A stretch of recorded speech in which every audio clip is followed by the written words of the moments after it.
Welcome back to another edition of Second Take. It is MLK Day. Happy MLK Day, honoring a great man with a great legacy. It's a wonderful holiday.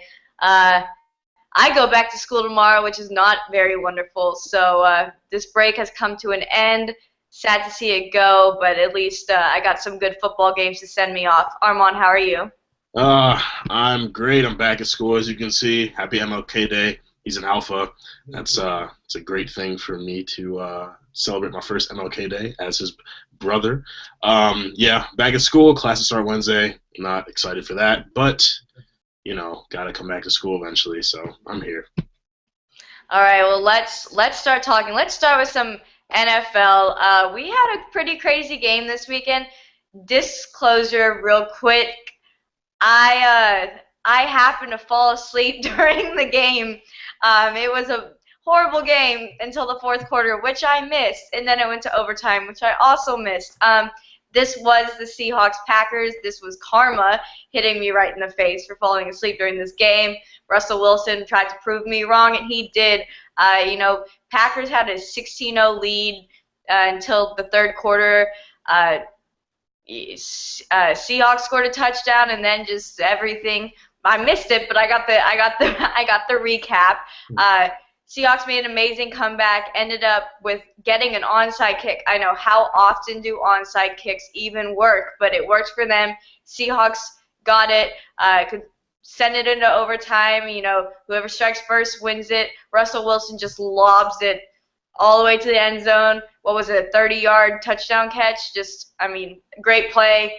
They are now your NFC champions and are going to the Super Bowl for the second year in a row, which we happened to call in the off season. We saw that happening, but Marshawn Lynch went beast mode in the fourth quarter.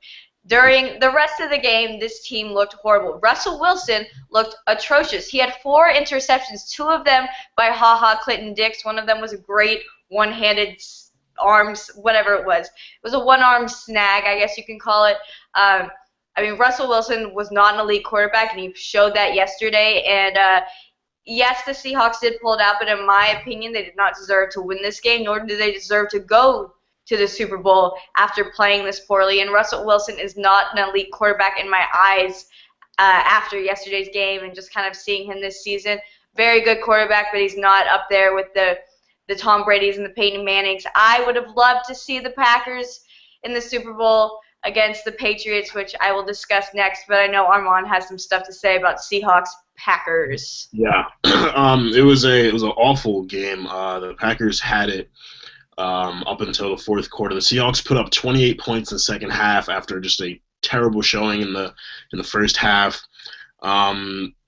I wouldn't say they didn't deserve to win. I mean, if you can pull off a comeback like that with everything going against you, then I think you definitely earned it. Um, Russell Wilson, I think he's up there with some of the best quarterbacks. I mean, he definitely has some development to do, but the fact that that he's taken the Seahawks so far in his first 3 seasons speaks to his maturity as a quarterback. He has a lot of the intangibles that successful quarterbacks really need. So I think with 2 Super Bowl rings under his belt, if he wins this year, in just 3 seasons, I think that he'll make a very good case as to why he is elite in the NFL. Packers had an amazing season. Aaron Rodgers, MVP season. A lot to look forward to with that rookie receiver, Javante Adams. But yeah, it definitely has to suck to lose that way. I know that after Jermaine Kearse caught the touchdown pass in overtime, a lot of the Packers players on the sideline just look shocked, as if they see someone get shot or something. Like it was crazy. I really did not expect that. But yeah, so excitement from the NFC and disappointment in the AFC. My Colts. Yeah, let me get to that one. But yes, Packers, great season. Um, you know, I'm not on board with Russell Wilson right now. I'm just putting it out there. All right. So Armand's Colts played the Patriots in the AFC Championship game and lost. Not just lost, got destroyed 45-7. I mean, this was no contest. I mean, It was an easy win. It was like it was playing a little game. It's like this wasn't the playoffs. This wasn't the divisional round. It was nothing. Tom Brady was incredible. I mean, he was Tom Brady, and sorry, like, and I couldn't see the Colts just measuring up in this game, and they didn't. And so Patriots are going back to the Super Bowl. We've seen them there quite a few times, and there's a good reason for it. Bill Belichick and Tom Brady said it's pretty sweet to go back to the to the Super Bowl, and yes, it's kind of nice. It should be a good game, Seahawks, Patriots, but I'm sorry, I'm looking at Tom Brady. It's Tom Brady, you can't stop Tom Brady, and Seahawks defense is good, but Tom Brady is incredible. So I got the Patriots for Super Bowl 49. Is that what it is? Yes, Super Bowl 49. I got Patriots. Well, first I want to talk about the horrible AFC Championship game. Colts went into this game very confidently. A lot of people didn't expect us to go as far as we did this season. They counted us out against the Bengals. We beat them. They counted us out against the Broncos. We beat them. They counted us out against the Patriots, and, well, we lost. It was the same problem this year as it was last year, as it's been throughout the Colts' entire history. We don't have a good defense, especially a good rush defense. LeGarrette Blount, had his way with us. Shane Vereen had his way with us. It was just like last year in the playoffs. Wait. We need more time on LeGarrette Blount. LeGarrette Blount, like, you cannot stop him.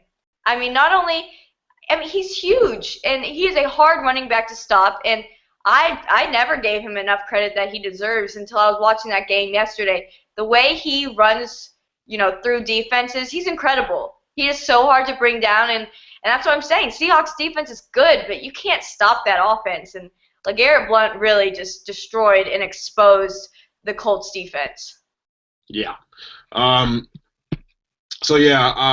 Looking forward for Indy, I think that in the draft we need to be looking solely for defensive players. Our offense has been fine. Andrew Luck had a great season. He's matured a lot in his 3 seasons. We have a great receiver core. I personally think that Trent Richardson should be released. He's been nothing for us. Boom Herron's been very good replacement. I think we can stick with him, but we really need to look for interior defensive linemen and better linebackers, and then maybe we can get that Super Bowl win that we've wanted for so long. So, yeah, but looking for the Super Bowl, I don't think the Patriots can beat the Seahawks. The Seahawks have just proved all their doubters wrong throughout the entire season. When they were 6-4, everyone was like, wow, we thought the Seahawks would repeat, but they're not looking too good. They ended the season, 12-4, first in the NFC, got the first round bye, and now they're back in the Super Bowl after people thought the Panthers would beat them. They beat the Panthers. People thought the Packers would beat them. I mean, we saw what they did. It's very difficult to beat that Seahawks defense. And granted that they have lost some players from last year. They lost Brandon Browner. I believe they lost a defensive lineman. So the defense isn't as elite as it was, but it's still a very, very phenomenal defense. So I don't know. I mean, Tom Brady will probably end up having a good game, but it's going to be tight, and I think the Seahawks will end up pulling it out in the end. Well, Earl Thomas and Richard Sherman both suffered some injuries also in the Packers game, so we'll see how they will be playing for the Super Bowl. Next week is the Pro Bowl, which I love, but nobody else seems to. Again, I'm sorry, I'm going to Patriots. Tom Brady, it's Tom Brady.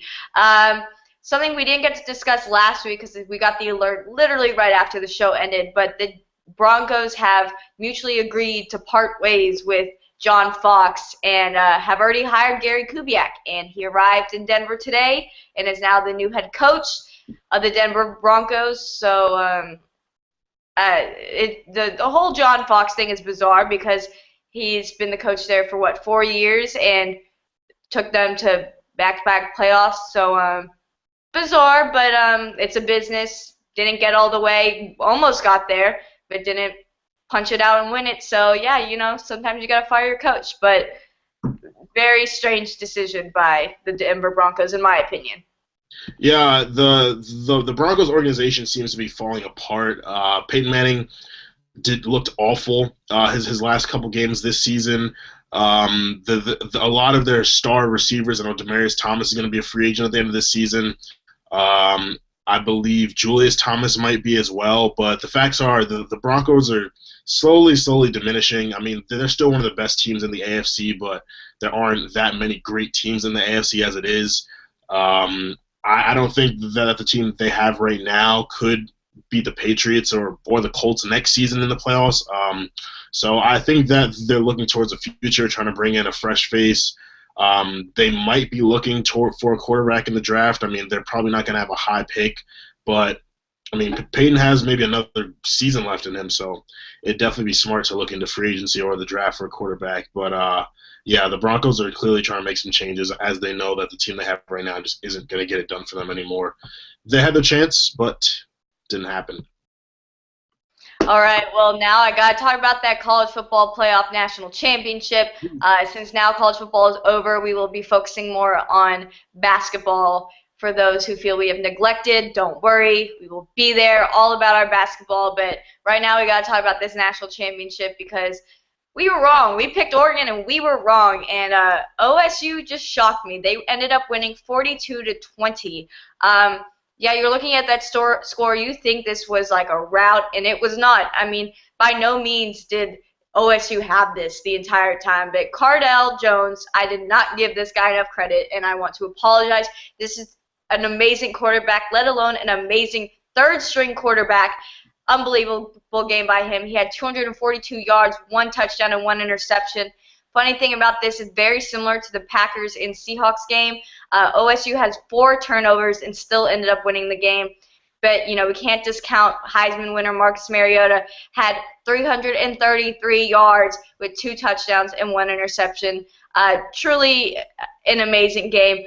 The real player of this game was Ezekiel Elliott, the running back for OSU, just destroyed Oregon's defense, had 246 yards and 4 touchdowns.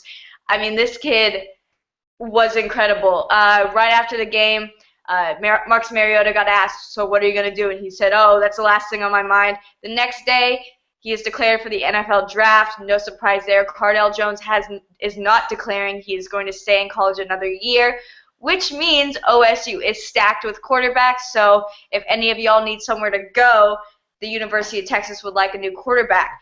But it was a crazy game, crazy way to start these college football playoffs, But, I mean, I like it. I'm expecting that we get the playoffs expanded to more teams next year after the drama of this TCU stuff. But in the postseason rankings, TCU is 3rd in the rankings, which if I was a Horned Frog, I'd be pretty pissed off because you're ranked at the top but didn't get to play at the top. So there's definitely some issues there, but definitely a great national championship game. And OSU is going to be good next year. And I mean, they're taking control of college football because this team, I mean, they're young and they're not going anywhere, and they have depth, as we have seen through all 3 quarterbacks, that they can win under any quarterback. And Ezekiel Elliott, I don't even have words to describe him because he could not be stopped.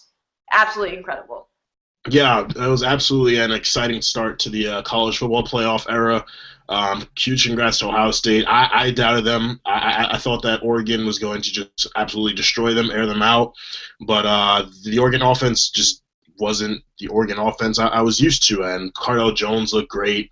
Ohio State really played like they'd been there before, and they had been there before. I think that part of the reason Oregon didn't perform as good as they could is because it was their first time being in the championship setting. There's a lot of pressure that goes into that. Each mistake you make, it might be minor in the regular season, but it can cost you in a championship game. So Ohio State definitely had a lot more poise, was a lot more comfortable in that position. Urban Meyer, congrats to him. They have a lot to look forward to as well. Next season, as you said, 3 great quarterbacks. Braxton Miller is probably the favorite to start, but I wouldn't be surprised if Cardale Jones got to start next year. But Oregon's going to be great as well. I mean, Oregon's always great. They always attract some very good athletes. So it should be very interesting moving forward. I think there are going to be some discussions in the offseason about what they can do to fix the college football playoff because, as Jill said, it wasn't fair this year. So I think some changes need to be made. But it's something new, so I think that it's going to take time for them to make it perfect. But I definitely do like the fact that they have a playoff now. So looking forward to next season. Miss it already. I know. Thank you, college football. It was great. It was fun. And we'll see you again. Something I forgot to mention is after the AFC playoff, Vince Wilfork, who is known for his anger and getting in trouble, actually helped save a woman whose car had flipped over. He helped pull her out and saved her. So little superhero in Vince Wilfork, right? You know, driving home from winning the AFC Championship, sees an accident, saves someone's life, all in a day's work, right? Just awesome story there. So great for him. Like I said, next week I promise we're back on our basketball. We will talk all about it. It's gonna be all basketball all the time. And for those of you who love the Pro Bowl like me, we'll talk about that too, because I really do love the Pro Bowl. Thanks for tuning in, and we will see you next week. And it's going to be episode 50. Woo! Okay. Bye.